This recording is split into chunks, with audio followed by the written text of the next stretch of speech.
Following breaking news tonight in Springdale, police say they're investigating a deadly shooting that happened this afternoon. It happened on Wayland Avenue near the intersection of Sunset and Thompson.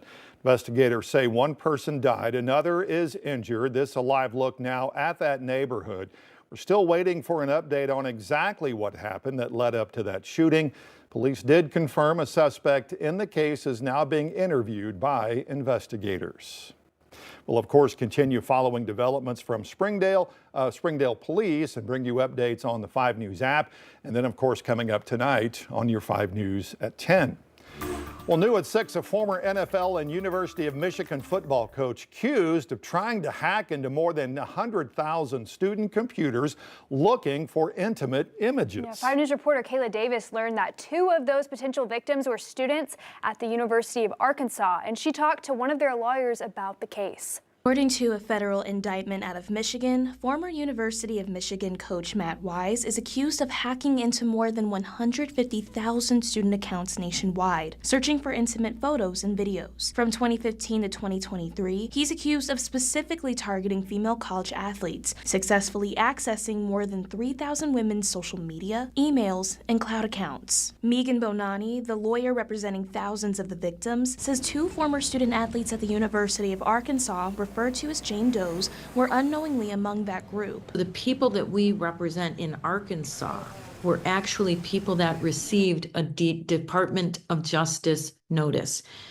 indicating to them that they had in fact been identified as a victim and that their personal, private, intimate information was hacked by Mr. Weiss. Bonani says at least 6 institutions, including the U of A, did not properly communicate with their student bodies, despite being notified and confirmed to have affected students enrolled during the time. I think a very important point is that the schools did not send out a letter to the student body or post a letter to the student body alerting them that this may have happened, that they may have been a victim. So even the people that received Department of Justice letters, many of them have told me that they thought it was a scam or phishing. Bonani and the other attorney representing Jane Does, Lisa M. Esser, have filed a case in those 6 states, including Arkansas. We've sent preservation letters, which is simply saying, please maintain this data and information because it may become important.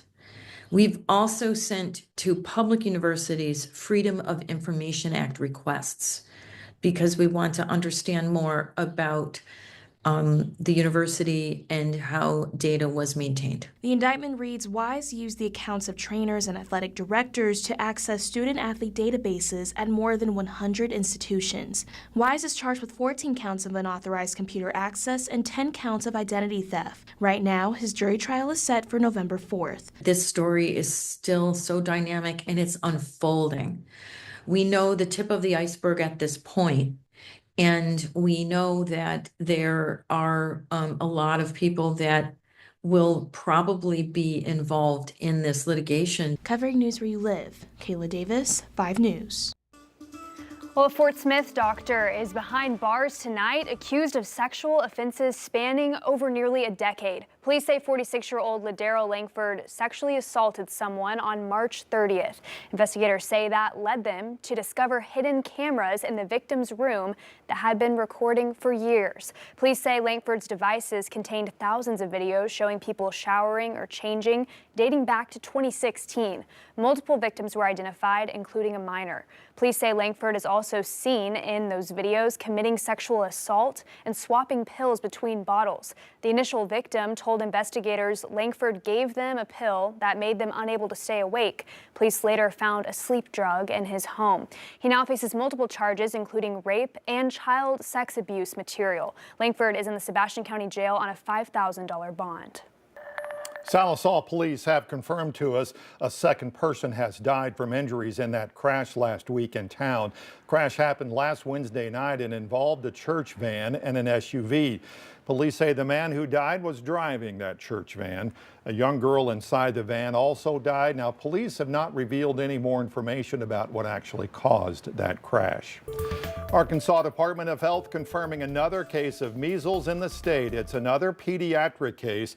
It marks the 4th in the state now linked to an outbreak that began in Texas this year. ADH says the child was not fully vaccinated and has no recent travel outside of Arkansas, so this is likely the first case of community spread tied to this outbreak.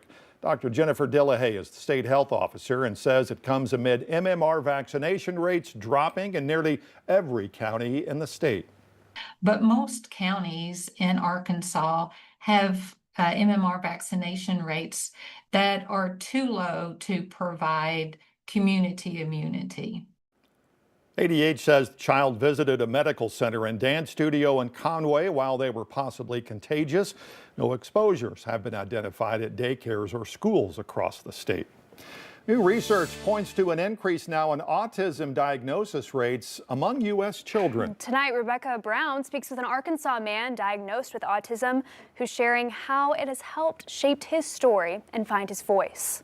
I'm an award-winning actor and comedian. Caleb Hughes' story is one pulled straight from the movie. Sir, you need to put your phone away. There's no filming allowed here. But I'm making a pirate copy. Diagnosed with autism at just 3 years old, doctors once told Caleb he may never speak, but it didn't take long for him to prove otherwise. Well, I didn't talk until I was 5, so I had television to help me with my ABCs. After that, Caleb took off, finding his voice, a star the world is beginning to recognize. I was 7 or 8. I started talking in Japanese from watching Super Sentai and Kamen Rider and all sorts of tokusatsu shows. Okay, I'm officially jealous. But the road to success wasn't always a smooth one. Caleb says the struggles are still very real. Even the milestones from my 25 years on Earth to 15, wait to my almost 16 years. New research shows more than 3% of U.S. children are diagnosed with autism. Caleb hopes his story brings encouragement to families starting the same journey.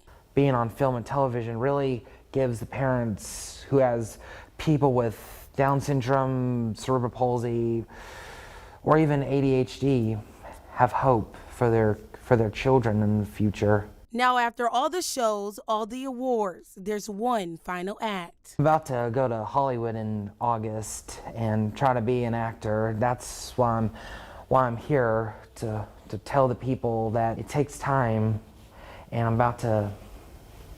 But if you have hard work, you can achieve it. Rebecca Brown, 5 News.